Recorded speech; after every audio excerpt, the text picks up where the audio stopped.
Gyananjana Shalakaya Chakshurunmilitam Yena Tasmai Shri Gurave Namaha. E Krishna Karuna Sindhu Dinabandhu Jagatpate Gopesha Gopika Kanta Radha Kanta Namostute Tapta Kanchana Gaurangi Radhe Vrindavaneshwari Vrishabhanusute Devi Pranamami Hari Priye. Hare Ram, Rama Rama, Hare Hare, Hare Krishna, Krishna Krishna, Hare Hare. Ya Kundendu Tushara Rajavala, Ya Shubha Vastra Vrita, Ya Vina Varadanda Manditakara, Ya Shveta Padmasana, Ya Brahma Chuta Chankara Pravitibir Deve Sada Vandita Samam Patu Saraswati Bhagavati Buddhi Pradaham Sharadi Buddhi Pradaham Sharadi. Jai Gurudev a todos. Feliz Vasudeva Kutumbakam. Estas palavras já foram ditas pela Premadasi, mas vale a pena reforçar que este é especial, porque é o primeiro que estamos a celebrar juntos na nossa casa, na casa para a nossa família, na casa do Guruji. Então, é sempre especial podermos estar em família e termos um sítio para nos acolher a todos e para podermos celebrar juntos. Então, é quase como se este Vasudeva Kutumbakam fosse um bocadinho a materialização deste ano, não é? Que foi a aquisição do ashram e esta concretização deste sonho dos portugueses. Portanto, é especial. Vasudeva Kutumbakam significa o mundo inteiro é uma família só. Uma família porque nós vimos todos do mesmo sítio, que é Narayana. Pessoalmente, esta celebração para mim sempre esteve muito conectada a um princípio que é o princípio da equanimidade. Equanimidade é, por definição, o temperamento ou o ânimo que não se altera, não é? É um modo de julgar neutro, quase como uma imparcialidade. Mas no Gita, Krishna fala da equanimidade de duas formas. A primeira é como uma forma de nós vermos os eventos que acontecem na nossa vida, que é sábio vê tudo o que acontece com uma visão equânime, o bom e o mau. Para ele não existe bom e mau, porque tudo vem de Deus. Mas ele também fala da equanimidade na forma como nada no mundo está separado de Deus, não é? Então, há um verso no Gita, no capítulo 5, é o verso 18, que fala desta equanimidade enquanto a nossa capacidade de perceber a unidade que existe por trás de todas as coisas. Porque nós, para sermos capazes de nos perceber a todos como uma família, nós temos que ver além das nossas diferenças, não é? Além daquilo que nos separa e focar naquilo que nos une, não é? Então, no capítulo 5, o verso 18, Krishna diz: Vidya vinaya sampane brahmani gavihastini shuni cheva svapakecha pandita samadarshinaha. Que significa: os sábios percepcionam de igual forma um brahmana bom e instruído, uma vaca, um elefante, um cão e um devorador de cães. Que é assim uma expressão um bocado forte, mas Krishna cita estas diferentes formas que existem na nossa realidade para demonstrar a diversidade, não é? Então o sábio, aquele que tem este conhecimento, olha para esta variedade de formas e percepciona a unidade por trás delas, não é? Então há duas palavras-chave neste verso. A primeira é vidya, que significa conhecimento ou sabedoria. Ou seja, Krishna transmite esta ideia de que a verdadeira sabedoria parte desta capacidade para olhar para a matéria, para olhar para esta realidade e perceber esta unidade. Pelo contraste, a avidya ou a ignorância é quando nós olhamos para a realidade e vemos a separação, não é? A segunda palavra-chave é Samadarshina. Darshina significa visão e Sama significa igual. Portanto, esta capacidade de ver tudo como um só, não é? Esta ideia, novamente, que Deus está presente em tudo, dentro de nós, e que nós não estamos separados dele. E Deus trabalha no mundo de diferentes formas, não é? Através de todos nós. É como se Ele vestisse diferentes roupas, representasse nesta grande peça de teatro diferentes papéis, não é? Mas aquele que é sábio, aquilo que Krishna diz, aquele que é sábio é aquele que reconhece que por trás de todos esses papéis há apenas um só ator, não é? Que é Ele. Krishna continua no verso a seguir, ele diz que aqueles que alcançam esta equanimidade erguem-se acima das condições do mundo material. Como essas pessoas, esses santos estão situados no self, então tudo é igual. E porquê que eu escolhi falar sobre a equanimidade hoje? Eu estive há pouco tempo em Springen e o Guruji tinha regressado há pouco tempo de Itália, onde ele fez uma tour pelas Sangas. E o Swami Aniruddha e o Swami Akash partilharam como é que tinha sido a experiência, não é? Partilharam as coisas boas, mas também algumas menos boas. Eles explicaram que em muitas sangas há muitos conflitos, muita divisão, muita falta desta unidade que Krishna menciona. Não é? O Swami Aniruddha partilhou inclusivamente um exemplo de um devoto, ou penso que 2 devotos, que se recusaram a ir ver o Guruji por causa dos conflitos que havia na sanga. Não é? Isto já vai além daqueles conflitos que há, que às vezes impedem uma pessoa de ir a um templo. Foi mesmo uma decisão de alguém de escolher não ir receber o darshan do Guruji por causa destes conflitos que há entre os devotos. E o Guruji demonstrou algum, claro, desagrado para com esta situação. Não é? E ele disse especificamente que uma sanga existe quando há união e paz, que são 2 características às vezes difíceis de nós vermos dentro das sangas. Não é? E eu trago este exemplo de Itália porque é importante estas experiências e eu acho que o Guruji incentiva sempre que nós partilhamos as experiências para nós também podermos aprender com as experiências dos outros. E neste caso podemos aprender com os erros dos outros. Não é? Então, ao refletir nesta tour que o Guruji fez em Itália, eu questionei-me se nós portugueses, se temos a noção ou se temos a consciência do quão sortudos somos que todos os anos, já há bastantes anos, o Guruji vem cá dar um darshan. E isto é uma bênção que não existe para todos os países. Não é? Todos os anos ele nos dá uma oportunidade de fazermos seva para ele, de trabalharmos para ele, de construirmos esse momento para ele. E eu não sei se nós somos gratos o suficiente por essa oportunidade de trabalharmos juntos por ele. Não é? Então, eu acho que este crescimento em conjunto, este trabalho em conjunto, parte muito também da maturidade espiritual que o Swami tem vindo a falar ao longo desta semana, não é? E acho que passa primeiramente por pensarmos um bocadinho nesta equanimidade e neste respeito mútuo que tem que haver entre nós.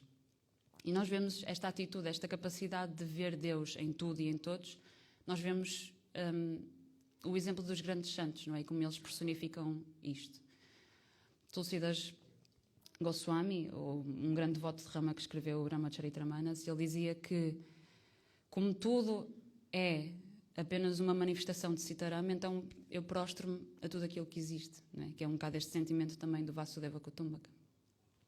Na história de Savatamali, por exemplo, o Guruji visitou o Samadhi deste santo esta semana, em Pandharpur, quando Vitala está a fugir de Namdev e de Dhyaneshwar, não é? Ele aproxima-se a Savatamali, que está a trabalhar no seu jardim. Para ele vivia muito perto de Pandharpur, mas ele nunca foi a Pandharpur em peregrinação, porque para ele Deus estava no seu jardim, não é? Deus estava em todo lado.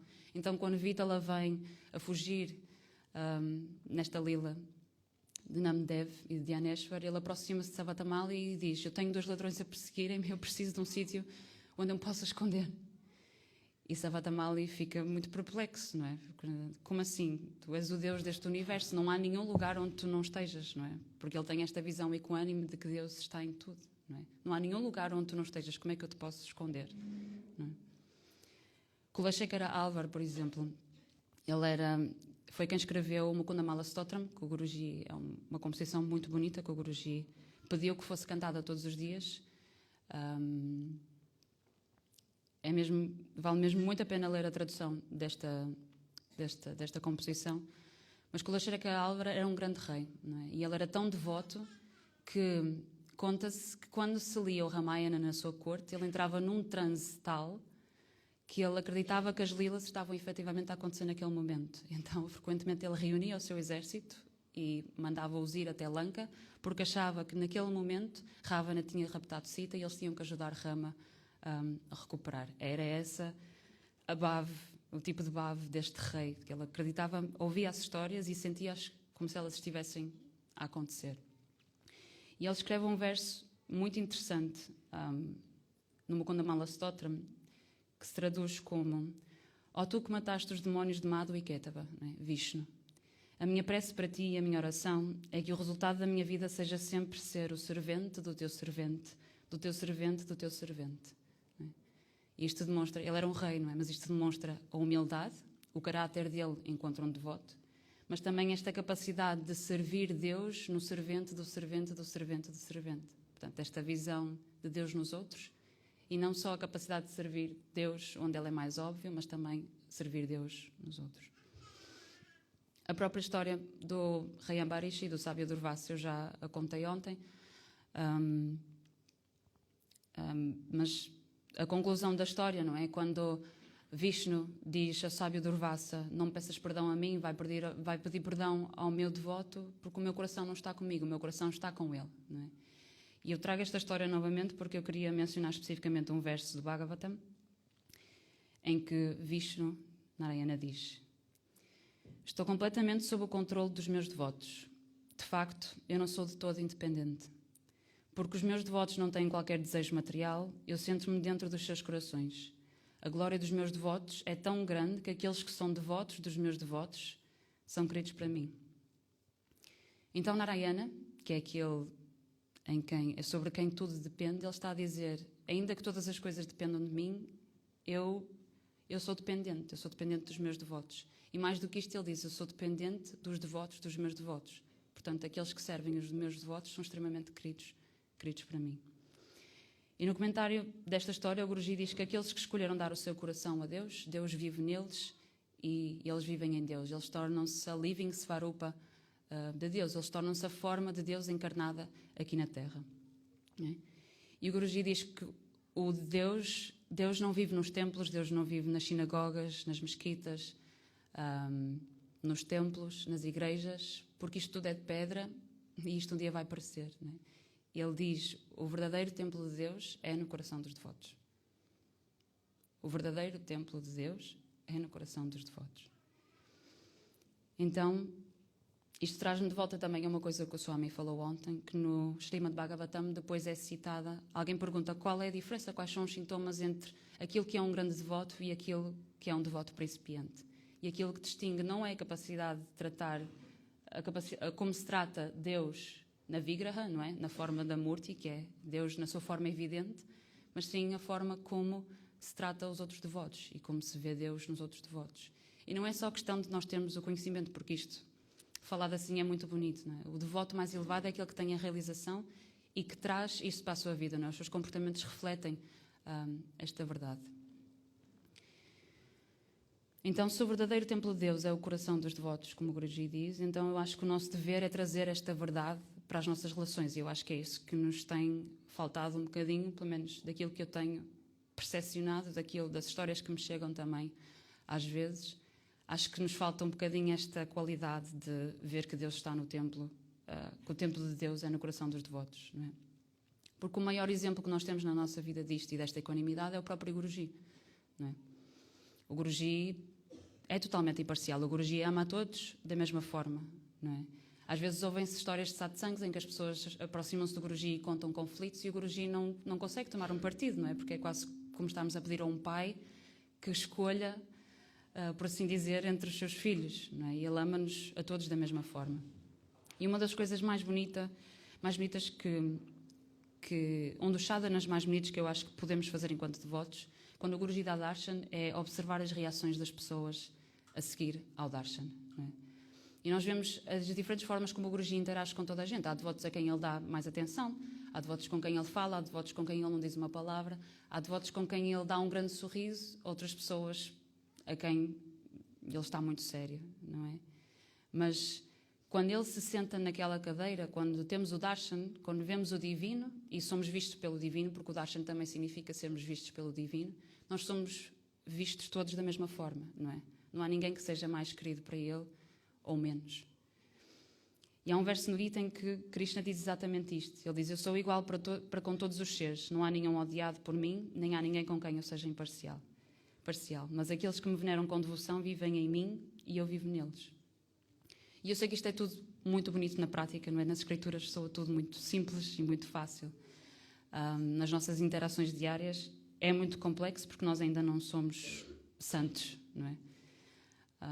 E é muito fácil de amar as pessoas que nós já amamos, não é? Cristo dizia que qual é o propósito de amar as pessoas que nós já amamos? Nós temos que ir além dessa limitação, não é? O difícil é amar as pessoas que à partida nós não gostamos.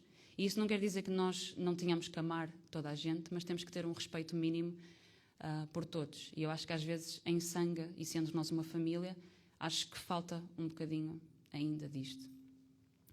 Ainda ontem foi publicado um satsang, um certo do satsang do Guruji, em que ele fala um bocadinho da natureza do amor e ele diz que quando nós estamos apaixonados por alguém, nós não vemos os defeitos da pessoa, não é? Nós não vemos a parte má. Porquê? Porque o amor vai além desse julgamento do bom e do mau, não é? Quando nós amamos, não há bom e mau, nós simplesmente amamos.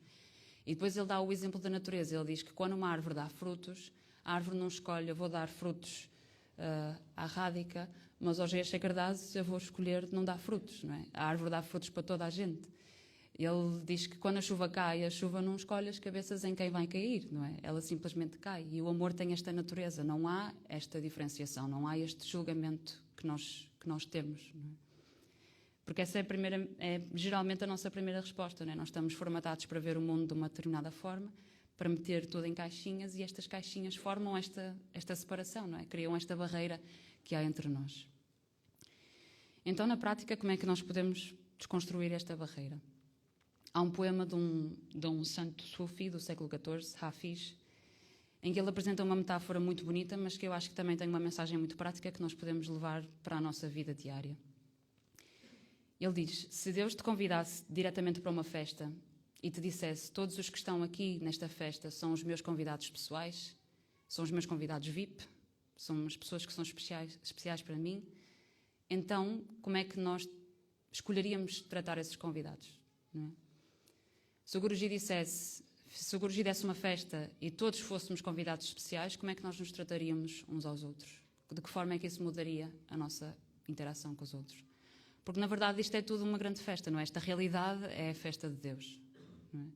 Portanto, todos nós, não há convidados especiais, nós todos somos os convidados especiais. Portanto, nós todos temos que nos tratar de acordo com essa realidade. Então, por exemplo, quando nós nos cumprimentamos com Jai Gurudev, isto devia ser um lembrete desta realidade também, não é? Eu estou a saudar o Guru que há em ti, não é? Portanto, nós dizemos Jai Gurudev tão da boca para fora, nós nunca pensamos que estamos a saudar o Guru que há dentro da outra pessoa, mas ele está lá, não é? Isso devia ser um lembrete constante também dessa realidade. Então eu acho que tudo se torna uma questão de perspectiva, como nós escolhemos olhar para os outros e como nós escolhemos observar a realidade. E uma coisa muito interessante que eu também gostava de partilhar, quando eu estava a preparar este satsang, eu fui procurar a etimologia da palavra observar.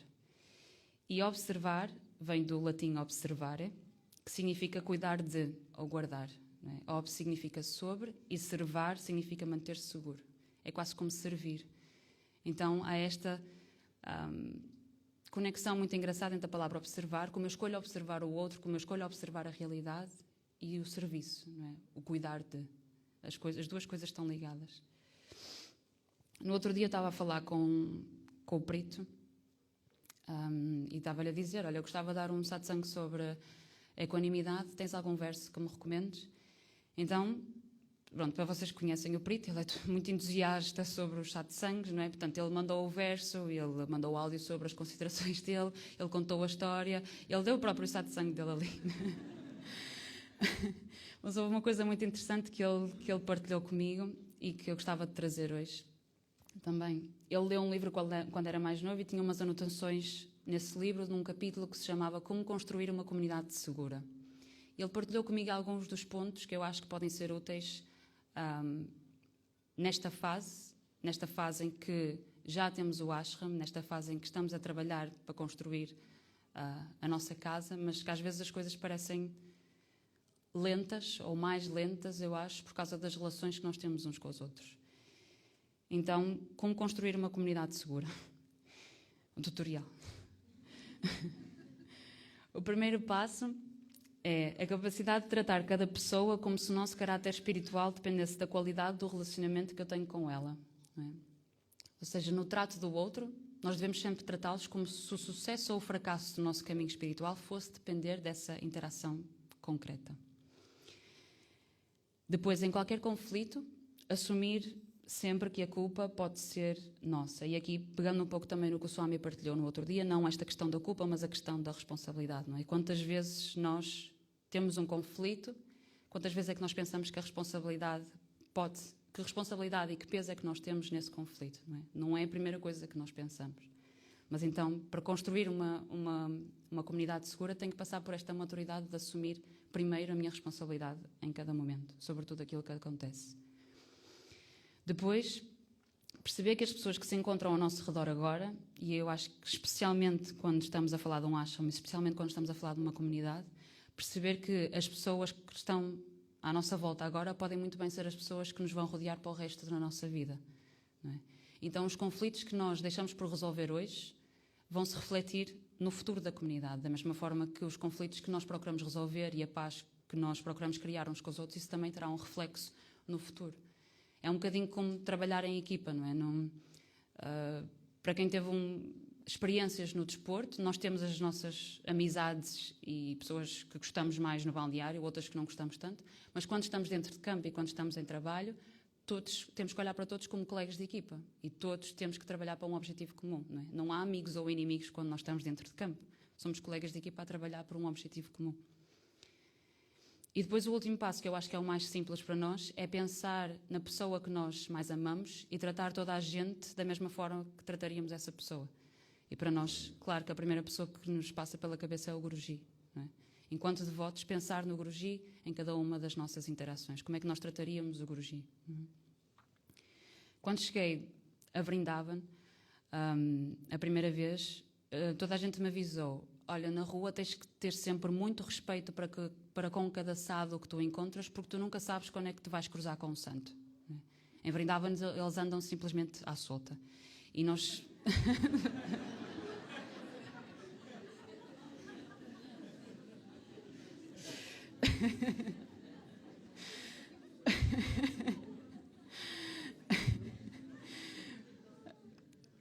Mas também há sadhus que não são assim tão verdadeiros, não é? E que não são verdadeiros sadhus e que usam essa desculpa para enganar as pessoas, não é? Por isso é que eu falei assim. Então eles disseram: trata sempre os sadhus como se tratasse de um santo, porque nós humanos nós não temos a capacidade de perceber quem é um santo e quem é que não é, não é? O Guruji diz que só os santos é que conseguem reconhecer outros santos. Então sempre disseram: trata todos os sadhus, toda a gente que tu encontras na rua, como se de um santo se tratasse. Mas esta é a mentalidade, na verdade, que nós temos que trazer para a nossa vida, não é só em Vrindavan, porque Deus não está só em Vrindavan. Não é? Tem que ser em todas as interações que nós temos. Nós somos todos santos em construção, não é? Ou pelo menos esse é o nosso objetivo, ou aquilo que o Guruji gostaria que fosse o nosso objetivo. Portanto, esta mentalidade de tratar todos como santos também tem que estar presente. E eu acho que quando o Guruji me disse Vrindavan é onde estão os meus devotos, também tinha a ver um bocadinho com esta realidade, não é? Tudo é Vrindavan, não é? Os santos andam à solta.